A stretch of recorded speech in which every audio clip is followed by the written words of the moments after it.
प्रथम सर्वांना माझा नमस्कार.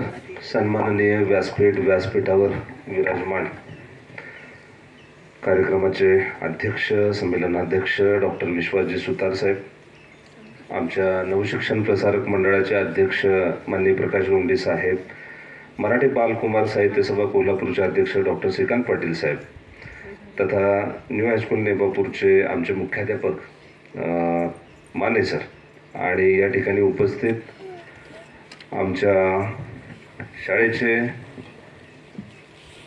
सचिव हंबीराव कुराडे साहेब, संचालक आणि माजी नगराध्यक्ष विजय पाटील साहेब आणि सर्वच मान्यवर जे या व्यासपीठावर विराजमान आहेत, समोर बसलेले माझे सर्व बंधू भगिनी आणि सर्व बालमित्रांनो, आज या ठिकाणी मलाही उत्सुकता होती की हे नेमकं काय आहे.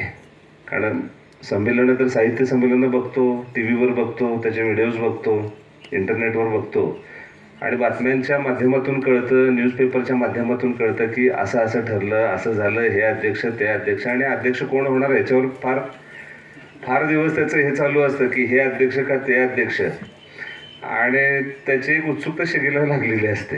कारण मलाही आज उत्सुकता होती की नेमकं हे 31वं जे मराठी बालकुमार साहित्य संमेलन आहे याच्यामध्ये सर नेमकं काय काय होणार आहे. म्हणजे साहित्यिक येणार आहेत, बाल साहित्यिक येणार आहेत, आणि नेमकं इथं मुलांना शिकण्यासारखं काय मिळणार आहे, आमच्यासारख्या लोकांना या ठिकाणी शिकण्यासारखं काय मिळणार आहे. तर जसं आमच्या मॅडमनी सांगितलं, विजय पाटील साहेबांनी सांगितलं, माने सरांनी सांगितलं की वेगवेगळ्या क्षेत्रातली ही लोकं आहेत.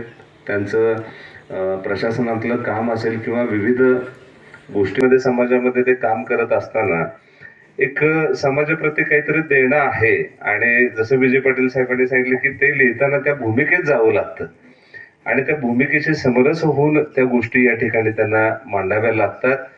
आणि समाजाचा तो एक आरसा आहे आणि आरसा दाखवायचं काम हे खरं तर लेखक मंडळी करत असतात. आज खूप जवळून आपल्या सर्व लोकांशी माझा संपर्क संबंध आला, आपल्या लोकांना भेटून खरं तर आनंद झाला.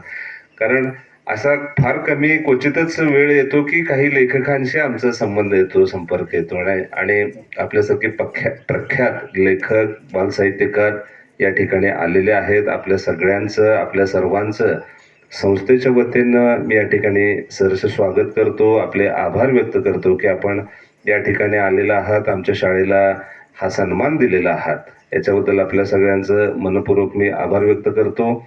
मला बोलण्यासाठी संधी दिली त्याबद्दल आभार व्यक्त करतो. थांबतो. जय हिंद, जय महाराष्ट्र.